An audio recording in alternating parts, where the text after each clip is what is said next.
নতুন রাজনৈতিক দল জাতীয় নাগরিক পার্টির এসপি আত্মপ্রকাশ অনুষ্ঠানে দলের প্রায় সব শীর্ষ নেতার বক্তব্যই ইতি টেনেছে ইনকিলাব জিন্দাবাদ স্লোগানটি দিয়ে।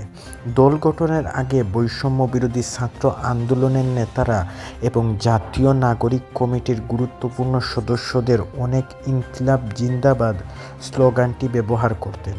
গত 28 ফেব্রুয়ারি নতুন দলের আত্মপ্রকাশ অনুষ্ঠানে এই স্লোগান অনেক নেতা ব্যবহার করায় কৌতূহল তৈরি হয়েছে যে স্লোগানটি কি জাতীয় নাগরিক পার্টির দলীয় স্লোগান হিসাবে গ্রহণ করেছেন। সে প্রশ্নের উত্তরে আগে জেনে নেওয়া যাক ইনকিলাব জিন্দাবাদ স্লোগানটি কোথা থেকে এলো। প্রখ্যাত ভারতীয় ইতিবাচক ইরফান হাবিবের এক লেখায় উঠে এসেছে এই স্লোগানের অদ্যাপত্য। 2022 সালের 29 মে ভারতীয় পত্রিকা ইন্ডিয়ান এক্সপ্রেস এর লেখায় তিনি উল্লেখ করেছেন 1921 সালে মৌলানা ইশরাত মাহানি এবং 1875 সালে 1991 প্রথম স্লোগানটি ব্যবহার করেন। এরপরে এই স্লোগানটি ঠাঁই করে নেয় উনপেস বিরোধী এবং সংঘর্ষ সংগ্রামের নেতা ভগৎ সিংয়ের কণ্ঠে। নানা পরিচয়ে পরিচিত ছিলেন ইশরাত মেহানি। উর্দু ভাষায় এই কবি ছিলেন শ্রমিক নেতা, ছিলেন ভারতীয় কমিউনিস্ট পার্টির প্রতিষ্ঠাতা ও সদস্য।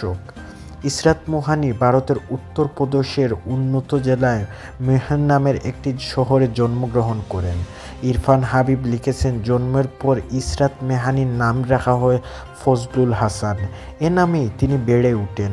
একজন বিপ্লবী কবি হিসাবে হাসনাত ছিল তার কলমি নাম, যা একজন রাজনৈতিক নেতা হিসাবে তাকে পরিচয় দিয়েছিল।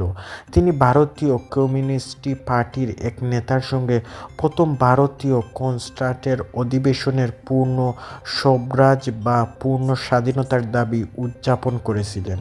ব্রিটিশ শাসনের অবসানের পর ইশরাত মেহানি গণপরিষদের সদস্য নির্বাচিত হন। ভারতীয় সংবিধানের খাসড়া প্রণয়ন কমিটির গুরুত্বপূর্ণ সদস্য হিসাবে দায়িত্ব পালন করেন তিনি। ইনকিলাব জিন্দাবাদ স্লোগানটি সামাজিক ও অর্থনৈতিক বৈষম্যের বিরুদ্ধে লড়াইয়ের অংশ হিসাবে দিয়েছেন ইশরাত মেহানি।